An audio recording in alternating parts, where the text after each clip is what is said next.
Good morning everyone. सो हमारा आज का टॉपिक है conflicts of the parathyroid gland. इससे पहले हमने क्या पढ़ा था? Conflicts of the thyroid gland. आज हम पढ़ेंगे conflicts of the parathyroid gland और इसके बाद हम पढ़ेंगे conflicts of the thyroid duct. अगर हम कॉन्फ्लिक्ट्स पढ़ लेंगे पूरे थायराइड ग्लैंड के, पैराथायराइड ग्लैंड के, तो हमें समझ में आ जाएगा कि हाइपरथायराइडिज्म क्यों होता है, हाइपोथायराइडिज्म क्यों होता है, गॉइटर क्यों होता है, थायराइड कार्सिनोमा क्यों होता है, हाइपोपैराथायराइडिज्म क्यों होता है, हाइपर पैराथायराइडिज्म क्यों होता है। इन सब के रीजंस को समझने के लिए हमें कॉन्फ्लिक्ट समझना पड़ेगा। इफ यू ऑल रिमेम्बर, हमने पहले क्लासेस में बात की थी कि पहले हाइपरथायराइडिज्म होता है कि पहले हाइपोथायराइडिज्म होता है। And most of you are confused कि मैम कोई लिंक नहीं है इनके बीच में, कभी हाइपर हो सकता है या हाइपो हो सकता है या पहले hypo hyper, nobody was sure. लेकिन हमने कॉन्फ्लिक्ट समझने के बाद ये बात समझ में आ गई कि पहले हाइपरथायराइडिज्म होता है और फिर बाद में हाइपो होता है, हीलिंग फेज में हाइपो होता है। Now today we will discuss about the conflicts of parathyroid gland.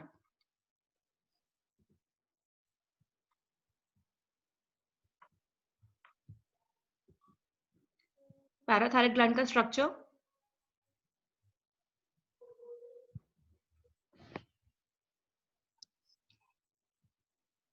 Introduction. Development and function of the parathyroid gland. The parathyroid gland are two pairs of small glands located on the back side of the thyroid gland. अब thyroid gland कहाँ था? Situated in the neck, in front of trachea and below larynx. और parathyroid gland कहाँ पे हो गया? They are two pairs of small glands. दो pair हैं जो कि कहाँ पे लोकेटेड है? They are located on the back side of the thyroid gland. Okay, इनका मेन फंक्शन होता है to secrete hormone, parathyroid hormone, that helps to maintain the proper level of the calcium, a mineral that is essential for the muscle contraction. So basically thyroid gland तो कहाँ था हमारा? नेक में, below larynx, in front of the trachea. और parathyroid gland कहाँ पे है? Back side of the thyroid gland. इनका मेन फंक्शन होता है to secrete the hormone parathyroid which helps in maintaining the proper level of calcium. और calcium का काम होता है for muscle contraction. It's a mineral and it is essential for the muscle contraction. So here we complete with the development and the function of the parathyroid gland. Like the thyroid gland, parathyroid gland भी originally exocrine gland था। हमने thyroid gland में बात की थी कि thyroid gland भी originally exocrine gland था। हमने एंडोक्राइन ग्लैंड क्या होता है, एक्सोक्राइन ग्लैंड क्या होता है, ये हमने फर्स्ट क्लास में डिटेल में पढ़ लिया था। Like the thyroid gland, the parathyroid gland were originally exocrine glands that excreted into intestine. Today they are endocrine glands that release their hormones directly into the bloodstream. अब इनको endocrine gland बोलते हैं।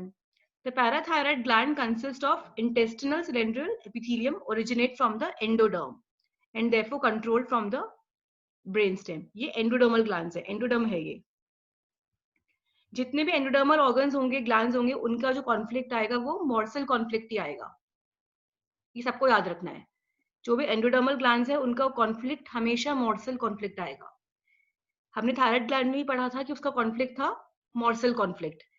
इसमें parathyroid gland का biological conflict होगा morsel conflict. According to the function of the parathyroid gland, the corresponding biological conflict is morsel conflict. यहाँ पे भी मॉर्सल कॉन्फ्लिक्ट ही आएगा। Next slide. अब है right parathyroid gland and left parathyroid gland.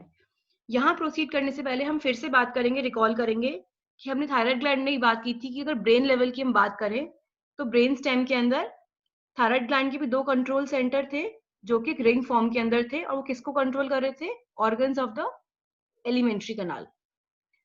Brain stem के अंदर थायराइड ग्लैंड के पास भी दो कंट्रोल सेंटर्स थे जो कि रिंग फॉर्म के अंदर सेट थे और वो क्या कर रहे थे? वो कंट्रोल कर रहे थे organs of the elementary kanal. Similarly brain stem के अंदर पैराथायराइड ग्लैंड के भी दो कंट्रोल सेंटर्स होते हैं जो कि रिंग फॉर्म के अंदर ही होते हैं, विच controls the organ of the elementary कनाल। ये भी एलिमेंट्री कनाल को कंट्रोल करते हैं, एलिमेंट्री कनाल के ऑर्गन्स को कंट्रोल करते हैं। जो राइट पैराथायराइड ग्लैंड होगा, जो राइट पैराथायराइड ग्लैंड होगा is controlled from the right side of the brain stem और जो लेफ्ट पैराथायराइड ग्लैंड होगा is controlled from the left side of the brain stem. यही बात हमने थायराइड ग्लैंड में भी करी थी कि थायराइड ग्लैंड जो होगा, जो द राइट पैराथायराइड ग्लैंड होगा वो कंट्रोल होगा राइट साइड से, और जो लेफ्ट थायराइड ग्लैंड होगा वो कंट्रोल होगा लेफ्ट साइड से। कोई क्रॉस ओवर रिलेशन नहीं होता है ब्रेन का ऑर्गन के साथ। अगर थायराइड ग्लैंड की लेफ्ट साइड है, जो लेफ्ट हाफ है थायराइड ग्लैंड का, वो कंट्रोल होगा left side of brain stem, और जो राइट साइड है थायराइड ग्लैंड की वो कंट्रोल होगी right side of the brain stem. Similarly जो राइट साइड होगा पैराथायराइड ग्लैंड का वो कंट्रोल होगा right side of brain stem, and जो लेफ्ट हाफ होगा पैराथायराइड ग्लैंड का वो कंट्रोल होगा left side of brain stem. कोई क्रॉस रिलेशन नहीं होगा ब्रेन का ऑर्गन के साथ, राइट। अब हम बात करते हैं right parathyroid gland. Right parathyroid gland, it is equivalent to the right half of the mouth and the pharynx, क्योंकि हमने क्या बात की थी कि पैराथायराइड ग्लैंड का ब्रेन स्टेम में 2 कंट्रोल सेंटर्स होते हैं जो कंट्रोल करते हैं ऑर्गन्स ऑफ द एलिमेंट्री कनाल। तो जो राइट पैराथायराइड ग्लैंड होगा वो किसके इक्विवेलेंट होगा? राइट साइड ऑफ द या right half of the mouth and the pharynx. यही बात हमने थायराइड ग्लैंड में भी की थी कि जो थायराइड ग्लैंड का राइट हाफ होगा वो इक्विवेलेंट होगा जो right half of the mouth and the pharynx. सब कुछ सेम आएगा। The conflict linked to the right parathyroid gland relates to ingoing morsel. यही सेम बात हमने थायराइड ग्लैंड में भी की थी कि जो the right half of thyroid gland has a morsel conflict, that is ingoing morsel, अंदर जाना, खाना अंदर जा रहा है राइट साइड से तो ingoing morsel, and to not being able to catch the morsel.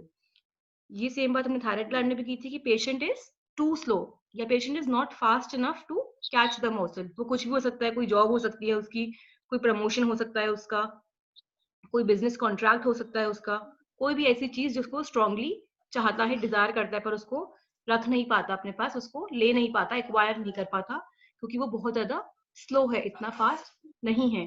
Similarly parathyroid gland में भी यही बात होगी, equivalent to right half of the mouth and the pharynx. The conflict is ingoing morsel and not being able to catch the morsel because of low calcium level limiting the muscle contraction required to ingest the food morsel.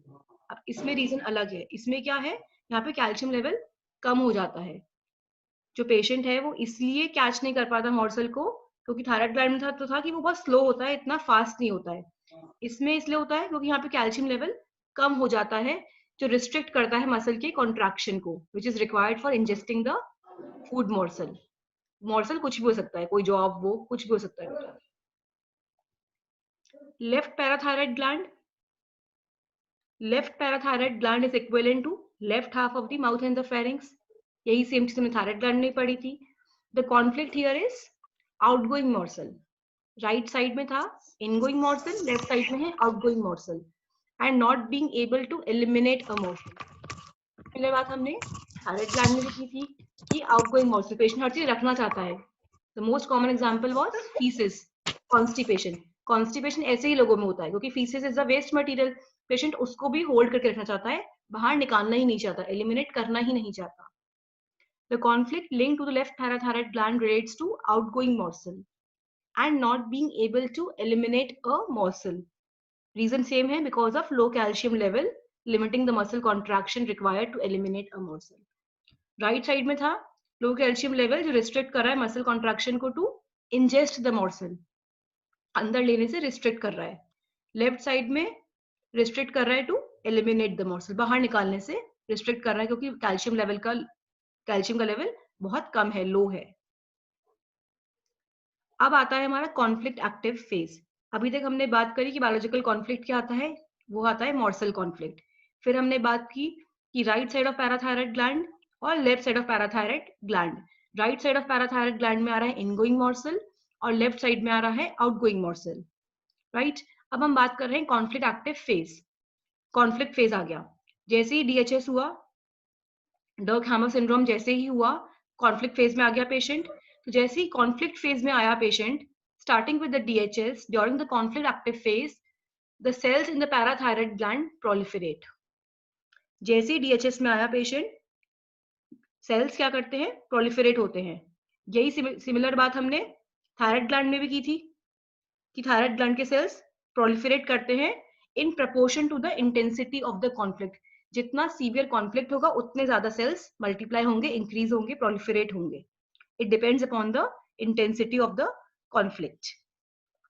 सो जैसे DHS हुआ, conflict active phase develop हुआ, जो sales होंगे parathyroid gland के वो proliferate करेंगे, resulting in over production of the parathyroid hormone और hyper पैराथायरॉइडिज्म। इसीलिए पहले हाइपर पैराथायरॉइडिज्म होगा, देन हाइपो होगा। यही सेम बात हमने थायराइड ग्लैंड में भी की थी कि पहले हाइपर थायराइडिज्म होगा फिर हाइपो होगा, क्योंकि DHS हुआ, पेशेंट कॉन्फ्लिक्ट फेज में आया, कॉन्फ्लिक्ट फेज में आते ही उसके सेल्स प्रोलिफरेट होने लग गए, ओवर प्रोडक्शन होने लग गया उस हार्मोन का, leading to hyper condition, that is hyper parathyroidism. इसका रीजन क्या था? the biological purpose is to supply the organism with more calcium to improve the muscular contraction. हम दोनों बातों में यही बात कर रहे हैं कि कैल्शियम का लेवल कम हो जाता है, तो उसका बायोलॉजिकल पर्पस क्या है सेल्स का प्रोलिफरेट होने का? To increase the calcium level, to supply the organism with more calcium, to increase the calcium level, which results in improving the muscular contraction. Calcium level increase होगा तो muscular contraction भी अपने आप improve हो जाएगा, so that the morsel can be better absorbed. अब calcium level बढ़ जाएगा, मसल कॉन्ट्रैक्शन प्रॉपर्ली हो जाएगा, तो morsel can be easily digested और absorbed, जो हमने बात की थी राइट पैराथायराइड ग्लैंड में, और एलिमिनेटेड लेफ्ट ग्लैंड, क्योंकि लेफ्ट साइड में वो एलिमिनेट नहीं कर पा रहा था, राइट साइड में वो डाइजेस्ट नहीं कर पा रहा था, राइट साइड में वो इनगोइंग नहीं कर पा रहा था, लेफ्ट साइड में वो आउटगोइंग नहीं कर पा रहा था, ताकि मॉर्सल प्रॉपर्ली डाइजेस्ट हो जाए या फिर एलिमिनेट हो जाए। Consequently the calcium level in the blood increases during hypercalcaemia. जो कैल्शियम लेवल होता है ब्लड के अंदर वो इंक्रीज हो जाता है during hypercalcaemia. Continue. In conventional medicine a large growth in the parathyroid gland might be diagnosed as parathyroid cancer. अगर ज्यादा ग्रोथ हो रही है पैराथायराइड ग्लैंड में, ओवर ग्रोथ हो रही है, तो उसको हम डायग्नोस कर देते हैं एज पैराथायराइड कैंसर। और थायराइड ग्लैंड में बात की थी थायराइड कैंसर की, कि वो मिस डायग्नोस हो जाता है as a thyroid cancer. Note, the parathyroid hormone draws the required calcium from the bones. However, this does not cause osteoporosis. इससे osteoporosis develop नहीं होता है. Since parathyroid hormone ensures at the same time that excess calcium is not excreted through urination but carried back to the organism. कि जो excessive calcium है वो excrete ना हो जाए through urination but it is carried back to the organism. अब आता है healing phase. बॉडी का अपना ओन मैकेनिज्म होता है, बॉडी इज वेरी इंटेलिजेंट। पहले कॉन्फ्लिक्ट DHS हुआ, कोई भी शॉक लगा, बेसिकली DHS है क्या? डर्क हैमर सिंड्रोम, कोई शॉक है, कोई भी अनएक्सपेक्टेड शॉक जिसके लिए हम पहले से प्रिपेयर्ड नहीं थे, जैसे कोरोना वायरस का चल रहा है अभी, we were not prepared for this कि कोरोना वायरस इंडिया में आ जाएगा, लेकिन आ गया। So any DHS, any shock, unexpected shock, तो उसमें क्या होता है? पहले आता है कॉन्फ्लिक्ट एक्टिव फेज, अपने आप बॉडी आती है हीलिंग फेज में, देन आता है hanging healing phase, right?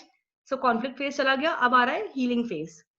So following the conflict resolution, जैसे ही कॉन्फ्लिक्ट रिजोल्व हुआ, हीलिंग फेज में कॉन्फ्लिक्ट रिजोल्व हो गया, तो जितने भी फंजाई होते हैं, बैक्टीरिया होते हैं, जैसे TB bacteria, they remove the cells that are no longer needed. Healing phase में जैसे ही कॉन्फ्लिक्ट फेज रिजोल्व होने लगा, ये फंजाई बैक्टीरिया क्या करते हैं? ये रिमूव कर देते हैं एक्स्ट्रा सेल्स को जिनकी जरूरत बॉडी में नहीं होती है।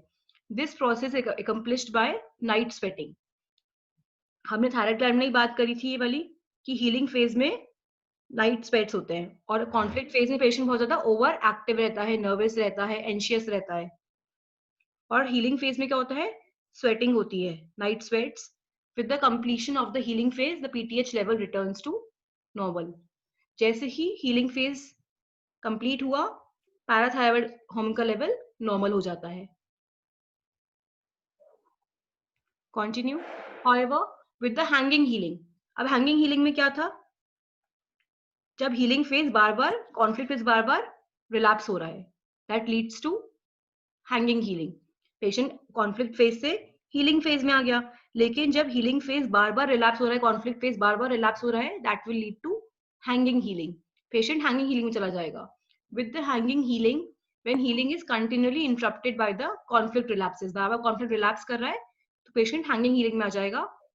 तो हैंगिंग हीलिंग में क्या होता है? The prolonged bacterial activity leads to a loss of the parathyroid gland, causing chronic hypoparathyroidism. तो हैंगिंग हीलिंग में आ जाएगा हाइपोपैराथायराइडिज्म. ऐसे ही सिमिलरली थायराइड ग्लैंड में भी हैंगिंग हीलिंग में आ रहा था हाइपोथायराइडिज्म, और कॉन्फ्लिक्ट एक्टिव फेज में आ रहा था हाइपरथायराइडिज्म. सिमिलरली पैराथायराइड ग्लैंड में भी कॉन्फ्लिक्ट एक्टिव फेज में आ रहा था हाइपरपैराथायरॉइडिज्म, और हैंगिंग हीलिंग में आ रहा है हाइपोपैराथायरॉइडिज्म. और हीलिंग फेज में तो क्या हो रहा है, जो माइकोबैक्टीरिया है, फंजाई हैं, वो एक्स्ट्रा सेल्स को रिमूव करें जिनकी जरूरत है बॉडी में नहीं है, और केवल नाइट स्वेट्स हो रहे हैं. पेन भी हो सकता है हीलिंग फेज के अंदर. with so causing chronic hypoparathyroidism with constant low calcium level. In this case supplementation is advisable. Supplements हम दे सकते हैं इस केस में हैंगिंग हीलिंग फेज में. Next slide. Note, hypoparathyroidism is always preceded by hyperparathyroidism. यही बात हमने थायराइड ग्लैंड में भी की थी कि hypothyroidism is always preceded by hyperthyroidism. If the required microbes are not available upon the resolution of the conflict. अब conflict resolve हो गया, लेकिन हमारे जो हीलिंग फेज में हमारे पास बैक्टीरिया थे, माइकोबैक्टीरिया थे, फंजाई थे, जो एक्स्ट्रा सेल्स को रिमूव कर रहे थे हीलिंग फेज के अंदर. अब जब कॉन्फ्लिक्ट रिजॉल्व हो गया मतलब पेशेंट हीलिंग फेज में आ गया, लेकिन हीलिंग फेज में आने के बाद जो माइक्रोब्स की हमें जरूरत थी, जो एक्स्ट्रा सेल्स को रिमूव कर रहे थे, अगर वो नहीं रहे तो because they were destroyed through the overuse of the antibiotics, क्योंकि वो डिस्ट्रॉय हो गए थे due to overuse of the antibiotics. Conflict phase में जब पेशेंट हाइपरथायराइडिज्म में था या हाइपर पैराथायराइडिज्म में था, तो उसने बहुत सारे एंटीबायोटिक्स खा लिए. तो जब वो हीलिंग फेज में आया तो जो माइकोबैक्टीरिया, टीबी, फंजाई जो थे, जो रिमूव कर रहे थे एक्स्ट्रा सेल्स को, वो डिस्ट्रॉय हो चुके कॉन्फ्लिक्ट फेज में, तो अब वो एक्स्ट्रा सेल्स को रिमूव नहीं कर पाएंगे. So the additional cells can not be broken down causing lasting hyper parathyroidism. तो उस स्टेट के अंदर पेशेंट चला जाएगा हाइपर पैराथायरॉइडिज्म में, मतलब हाइपो की कंडीशन आएगी ही नहीं and patient will directly move to the hyper parathyroidism. To normalize the parathyroid hormone production, surgery might have been considered. Thank you.